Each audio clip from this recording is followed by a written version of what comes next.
Charting Toward Intimacy covers mature topics. Listener discretion is advised. How should a couple handle differing levels of comfort with sexual acts? When we understand how to navigate this really difficult situation and difficult conversation and actually get on the same page with our spouse about comfort levels with different sexual acts, we're actually going to open ourselves up to being more comfortable in the future. If we actually try to push past something that feels uncomfortable to us, we're going to be taking a few steps back in our comfort level. This is what we're going to dig into on this week's episode. Welcome to Charting Toward Intimacy, the sex and intimacy podcast for Catholic women. My name is Ellen Holloway, and I am a Catholic speaker and coach who specializes in sex and marital intimacy, and I am on a mission to help you actually enjoy and desire good, holy sex with your spouse. Today, let me start by setting the scene with an example. We have a husband and wife who've been married for several years. They've never tried oral stimulation. And the husband would like to try oral stimulation of his wife's vulva area. And the woman is not comfortable with that. So let me tell you what this couple should not do in this situation. They should not have the man orally stimulate his wife's vulva. What they should do is take a step back, have a conversation about it, and wait on that particular idea. So how should a couple handle this situation and this conversation? So the first thing that a couple needs to do if there is a differing level of comfort with a sexual act that has been suggested is, first and foremost, the couple needs to confirm that this is in fact a illicit act.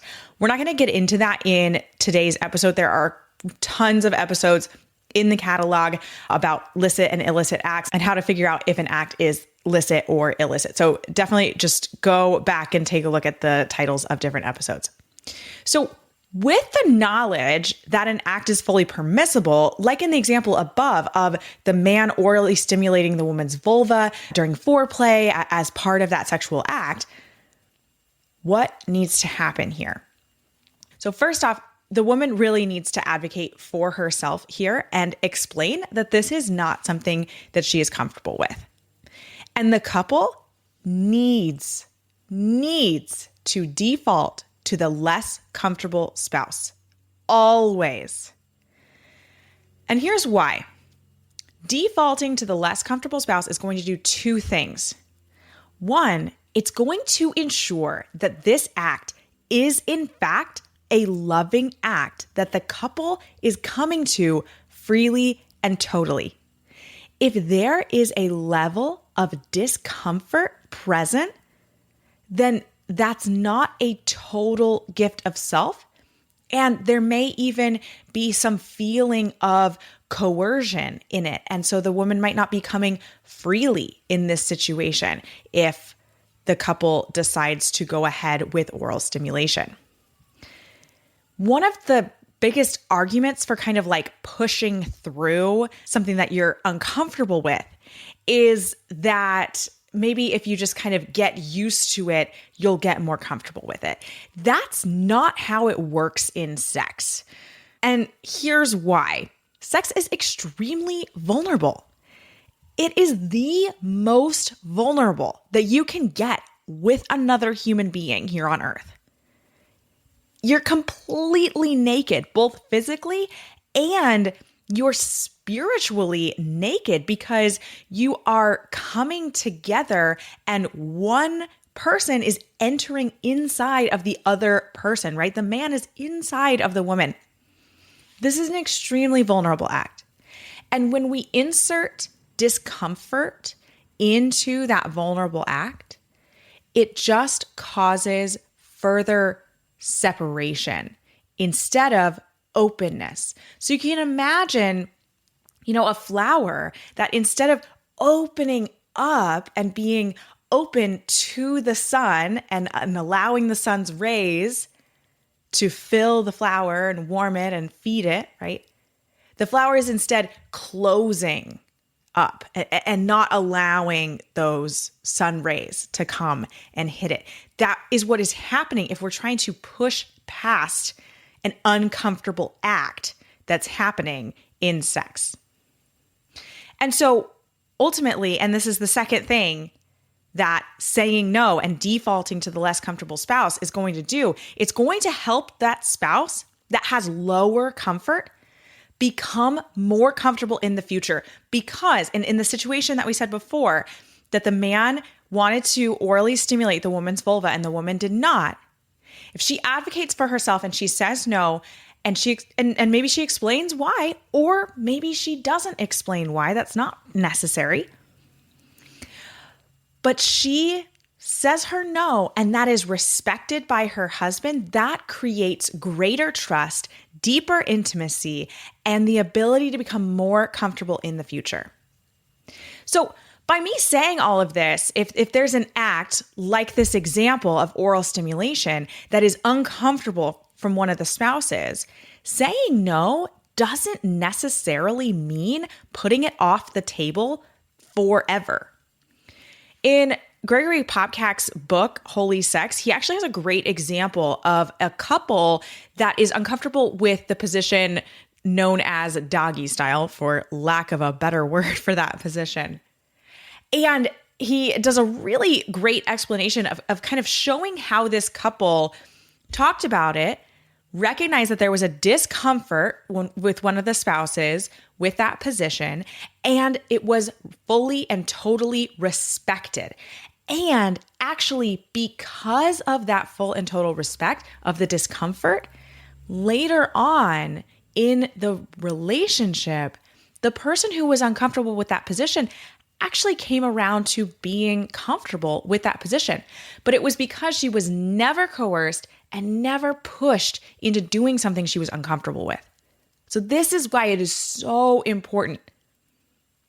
So how do we navigate this conversation, this situation?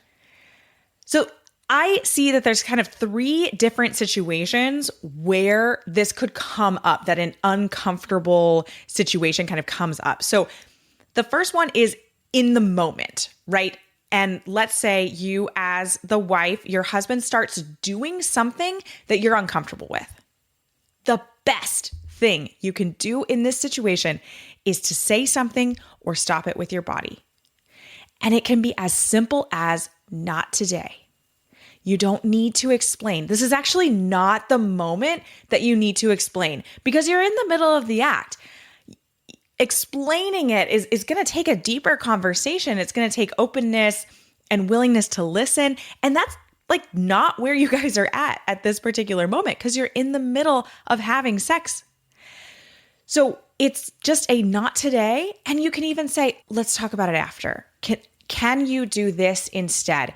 A great thing to do here is not today and then just make a suggestion of something else, right? So in the situation that we had before, maybe the man just starts moving toward her vulva area and she says, not today.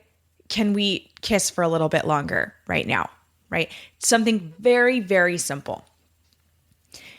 The next situation where this could come up is prior to sex. Maybe the husband suggests, hey, can I orally stimulate you during sex today? And the wife in this situation is not comfortable with that. She needs to say no.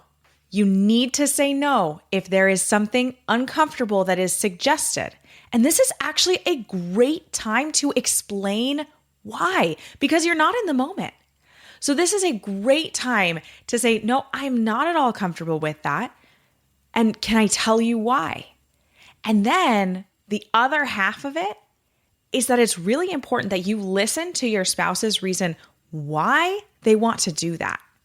Because they have a reason. And that reason might be perfectly valid. And hearing that reason might actually open you up to kind of understanding why an act like that might even possibly be comfortable for you in the future. Again, this is not saying you have to say yes. If you're uncomfortable with it, you need to say no. But listening to your spouse's why, that's going to open up those lines of communication, open up that intimacy, and really ultimately just help you guys grow closer together. And then the third situation, after sex, if something that was done during sex that you didn't like or you weren't comfortable with and you weren't able to stop it in the moment, you have to say something. You have to say something.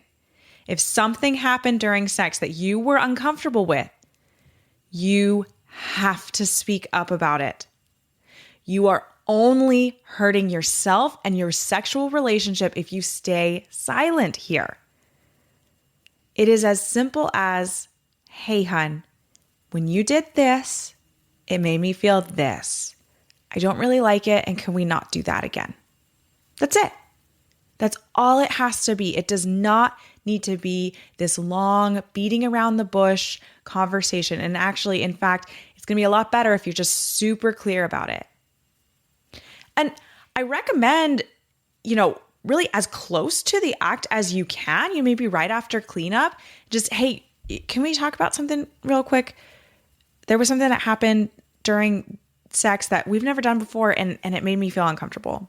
When you did this, it made me feel this. I didn't really like it. Can we not do it anymore? Right? Or maybe it's something that's been going on for a while and you're listening to the episode and you're like, oh, I'm really uncomfortable with that. And that happens like every other time we have sex and I've never said anything. That's okay.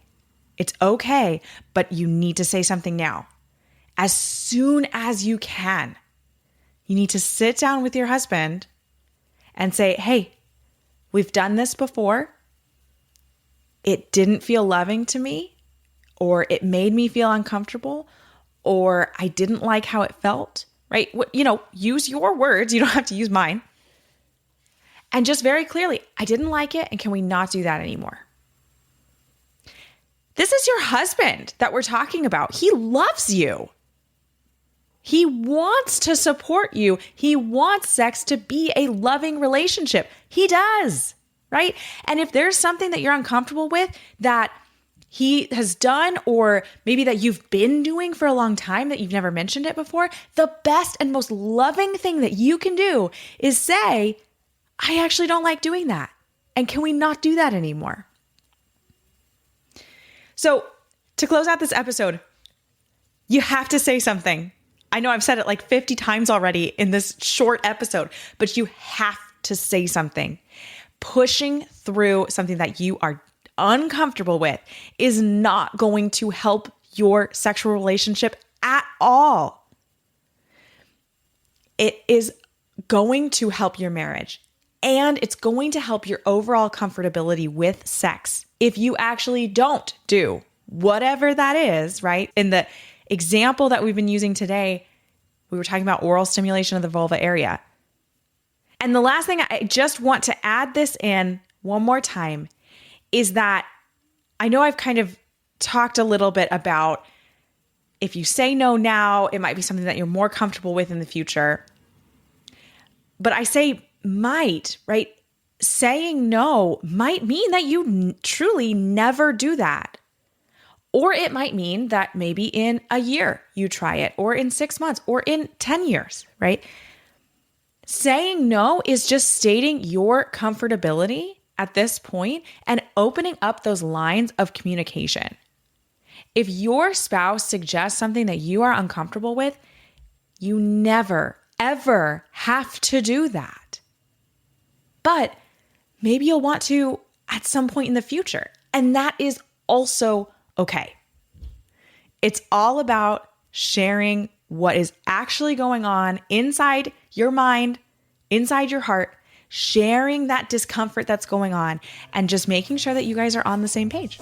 Thanks so much for listening. If you are not already following us on Instagram, be sure to check us out at Charting Toward Intimacy. And if you listen to podcasts on a platform that gives you the option to rate or review, we'd love for you to do that because it helps us spread the word about the podcast. If you ever have questions, comments, or episode topic ideas, please reach out to us. We love to hear from you. You can reach out on Instagram or send us an email. Our email is in the show notes. Until next time.